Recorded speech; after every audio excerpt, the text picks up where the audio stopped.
মৰমৰ ছাত্ৰ ছাত্ৰীসকল, আজি আমি ষষ্ঠ শ্ৰেণীৰ সমাজ বিজ্ঞানৰ পাঠ নং 18 উন্নত জীৱনৰ প্ৰয়োজনসমূহ এই পাঠটোৰ অনুশীলনী থকা প্ৰশ্ন উত্তৰসমূহ কৰিম। 1 নম্বৰ, মানুহৰ প্ৰয়োজনসমূহক প্ৰধানকৈ কেই ভাগত ভগাব পাৰি আৰু কি কি উদাহৰণসহ লিখা। লিখিবা, মানুহৰ প্ৰয়োজনসমূহক প্ৰধানকৈ 2 ভাগত ভগাব পাৰি।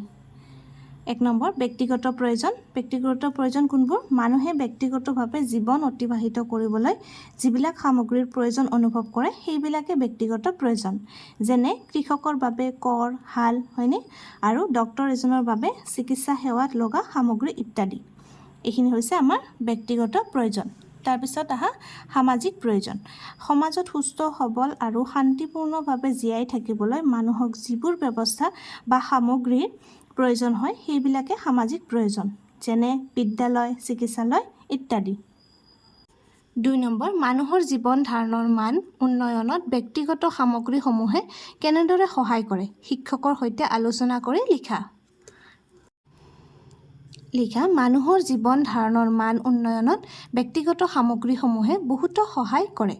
উদাহৰণস্বৰূপে, এজন কৃষকে নাঙল, কৰ ইত্যাদি খেতি কৰা সঁজুলিবোৰৰ সহায়ত খেতি-বাতি কৰি পৰিয়ালটো পোহপাল দিয়ে।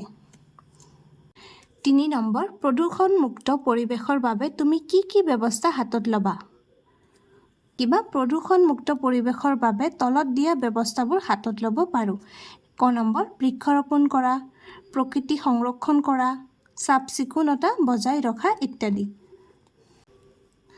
4 নম্বৰ, শিক্ষানুষ্ঠানৰ পৰা তোমালোকে কেনেদৰে উপকৃত হ'ব পাৰিছা বহলাই লিখা। লিখিবা, শিক্ষানুষ্ঠানৰ পৰা আমি বিভিন্ন ধৰণে উপকৃত হ'ব পাৰোঁ। শিক্ষানুষ্ঠানৰ পৰা আমি আনুষ্ঠানিক শিক্ষা লাভ কৰিব পাৰোঁ। শিক্ষানুষ্ঠানত শিশুৰ শাৰীৰিক, মানসিক আৰু বৌদ্ধিক বিকাশ সম্ভৱ হয়। শিক্ষানুষ্ঠানৰ পাঠদানৰ পৰা ছাত্ৰ-ছাত্ৰীসকলে পুথিগত জ্ঞান আহৰণ কৰে। 5 নম্বৰ, শুদ্ধ অশুদ্ধ নিৰ্ণয় কৰা। ক নম্বৰ কি আছে? সুখ, সমৃদ্ধি আৰু সুস্থ জীৱনৰ বাবে মৌলিক প্ৰয়োজনীয় বস্তুৰ বাহিৰে আন কোনো বস্তুৰে প্ৰয়োজন নহয়। এইটো শুদ্ধ জানো? এইটো শুদ্ধ নহয়। আমাৰ বহুতো বস্তুৰে প্ৰয়োজন হয়। গতিকে ইয়াতে কি লিখিবা? অশুদ্ধ। তাৰপিছত খ নম্বৰ, আদিম যুগৰ মানুহে সূতাৰে তৈয়াৰী সাজপাৰ পৰিধান কৰিছিল। কিন্তু আমি জানো আদিম যুগত কি কৰিছিল? গছ-গছনিৰ ছাল বাকলি পিন্ধি সাজপাৰ পৰিধান কৰিছিল। আজিৰ যুগতহে মানুহে সূতাৰে তৈয়াৰী সাজ-পোছাক পৰিধান কৰে। গতিকে এইটোও কি হ'ব আমাৰ? অশুদ্ধ। ক নম্বৰ, জীৱন ধাৰণৰ প্ৰণালীক উন্নত কৰাৰ বাবে মানুহৰ প্ৰয়োজনৰ সীমা দিনক দিনে বৃদ্ধি হয়। এইটো কি হ'ব আমাৰ? শুদ্ধ। প্ৰয়োজন দিনক দিনে বৃদ্ধি হয়।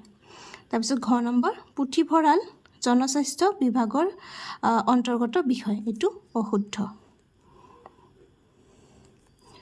ঙ নম্বৰ, প্ৰদূষণমুক্ত পৰিৱেশৰ বাবে বৃক্ষৰোপণৰ প্ৰয়োজনীয়তা আছে। আমি অলপ আগতে পঢ়িলোঁ নহয়, পৰিৱেশ প্ৰদূষণমুক্ত কৰাৰ কাৰণে কি কি কৰিব লাগে? এটা আছিলে বৃক্ষৰোপণ কৰা। গতিকে এইটো কি হ'ব? শুদ্ধ। তাৰপিছত প্ৰথম সামাজিক প্ৰয়োজন হিচাপে মানৱীয় গুণৰাজিৰ কোনো আৱশ্যকতা নাই। এইটো অশুদ্ধ। নাই নহয়, আছে। গতিকে ইয়াত কি লিখিবা? অশুদ্ধ। প্ৰথমটো অশুদ্ধ, দ্বিতীয়টো অশুদ্ধ, গ নম্বৰটো শুদ্ধ, ঘ নম্বৰ অশুদ্ধ, ঙ নম্বৰ শুদ্ধ, প্ৰথম অশুদ্ধ। এইকেইটা তোমালোকে বহীত ধুনীয়াকৈ লিখি ল'বা।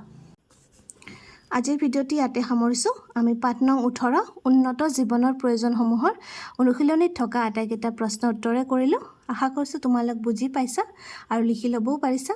ধন্যবাদ।